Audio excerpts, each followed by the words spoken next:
अस्सलाम वालेकुम। कायद टीवी पर खुश आमदीद। ड्रामा सीरियल मोहब्बत ना करियो एपिसोड 14 में आप सभी दोस्त देखेंगे कि निदा और काशिफ की आखिरकार शादी हो ही गई, लेकिन निदा पहले ही दिन अपने रंग दिखाने लगी है और उन लोगों को अपना असल चेहरा दिखा देती है।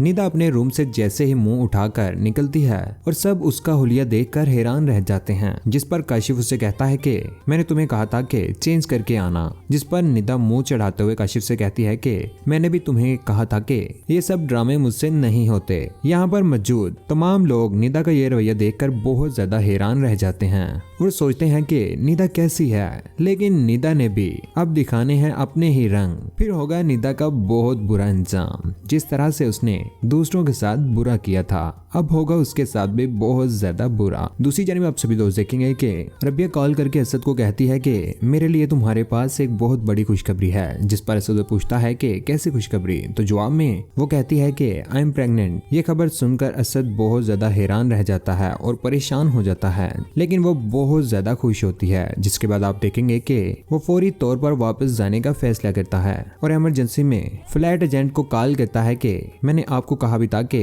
अब मेरा वापस जाना बहुत जरूरी है। असद ये सारी बातें कर रहा होता है और पीछे से अचानक से जारा आ जाती है। वो असद की सारी बातें सुनकर बहुत ज्यादा परेशान हो जाती है कि असद वापस जा रहा है, जिससे उसे पता चल जाता है कि असद वापस जा रहा है। असद के जाने की खबर सुनकर जारा बहुत ज्यादा गमगीन हो जाती है और उसे कहती है कि असद तुम जा रहे हो, जिस पर आप सभी लोग देखेंगे कि असद जारा को कोई ना कोई बहाना लगा देगा और कहता है कि मुझे कुछ जरूरी काम आ गया है, इसलिए मैं इमरजेंसी में जा रहा हूँ। जबकि दूसरी तरफ आप सभी दोस्त देखेंगे कि जब असद की वालदा को इस बात की खबर होती है कि वो बाहर जा रहा है और उसे कहती है कि बेटा ये टाइम नहीं है वापस जाने का, जिस पर असद उन्हें बताता है कि मेरा वापस जाना बहुत जरूरी है, रबिया हॉस्पिटल में है। जिस पर उसकी वालदा बहुत ज्यादा हैरान होती है और उससे पूछती है कि क्या हो गया है अगर वो हॉस्पिटल में है तो, जिस पर असद उसे कहता है कि रबिया मेरे बच्चे की माँ बनने वाली है। असद की ये बात सुनकर उसकी वालदा बहुत ज्यादा हैरान रह जाती है, लेकिन उसके बाद आप सभी तो देखेंगे कि चंद लम्हों की हैरत के बाद वो बहुत ज्यादा खुश होंगी, क्योंकि वो तो पहले से ही ये चाहती थी कि रबिया किसी न किसी तरह से असद को अपनी तरफ माइल कर ले।